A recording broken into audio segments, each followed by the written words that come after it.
Hey everyone, how's it going? Today we are going to be continuing our LeetCode 75 study plan series with another problem. We're moving on to a new category today. We're looking at the hash map slash set category. This is definitely going to be a useful category for those of you who are preparing for interviews, especially because at least in my experience, hash maps have come up, and it's something definitely useful to know if you haven't already practiced problems like this before. The first problem is going to be called find the difference of two arrays. And the instructions for this problem are given two zero-indexed integer arrays, nums1 and nums2, return a list answer of size 2 where answer at index 0 is a list of all distinct integers in nums1 which are not present in nums2, and answer at index 1 is a list of all distinct integers in nums2 which are not present in nums1. Note that the integers in the list may be returned in any order. I always feel like they make these instructions more wordy than they have to be. Basically, what they want you to do is return two lists inside of a list, and each of those lists have to contain the unique numbers from that original list. Or from that original array, because we're actually passing in arrays. We're not passing in lists. The nums1 array has 1, 2, 3. Nums2 has 2, 4, and 6, and we're outputting 1 and 3 because there's a 2 in nums2. So that would be considered a duplicate, and then 4 and 6 because there's not a 4 and 6 in this nums 1, 2, and 3 array. Pretty straightforward, pretty simple. I hope you guys understand at this point what the problem is asking. Now let's go ahead and move on to the code implementation. Basically for hash sets, this is going to be kind of a tedious problem, but it's still the logic behind it is fairly simple, and I don't think any of you are really going to have too much of a problem trying to grasp these concepts. The first thing that we want to do is initialize our hash sets. So we're going to need two hash sets because we're going to be basically making copies of each one of the arrays and putting them in a hash set. So let's go ahead and start with that. In order, there's different ways you can create a map or a hash map or a set, but today we're just going to be creating a set. And we'll be doing a set integer like this, and then we'll just call this set1, and then in order to initialize it, we just need to do new hash set. There we go. And then we can do the same here, just we'll call this set2. All right. And then now, like I mentioned earlier, we just want to basically add all the numbers from the first input array to the set1, and then the same thing for set2.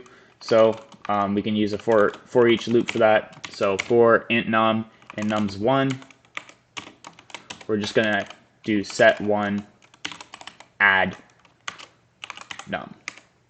All right. And we can do the same thing for the set2. All right. That's why I said this is a little bit on the tedious side. Okay. And then now what we're going to want to do is create a result list that we're going to return.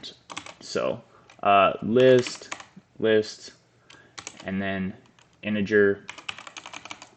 So it's a list of integer lists, essentially. It's a little bit of a mouthful. We call this result list, and then to initialize it, we just do new array list. Okay. And then basically we want to initialize two new array lists inside of this result list. So in order to do that, we're just going to do result list dot add new array list.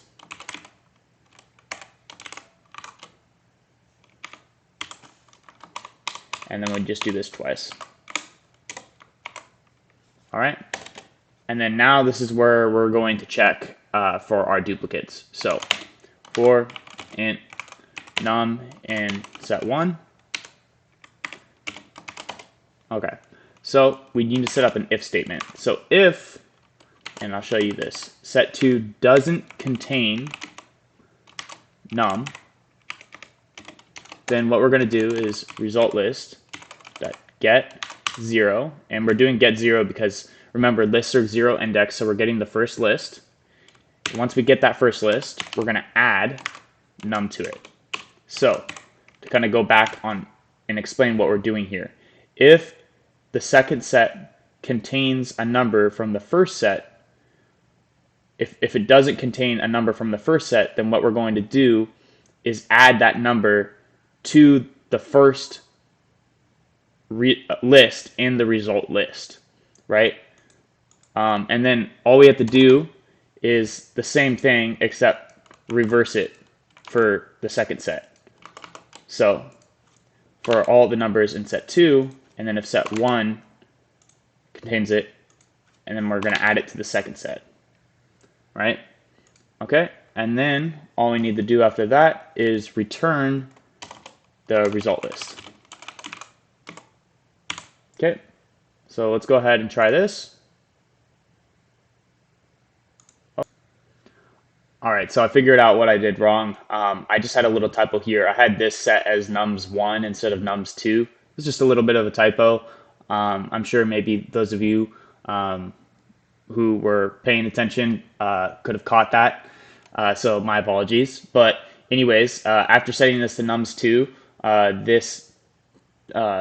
it works. The solution works now. So there you have it. We have the first 2 test cases. So let's go ahead and submit it. Make sure we pass all of the test cases. All right, awesome.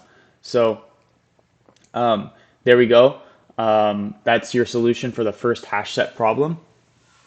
Not exactly the most beautiful solution that you could probably make for this problem. It does have a little bit of repetitive code, so I'm sure there are some ways to optimize this. If you have any ideas, please feel free to leave those in the comments.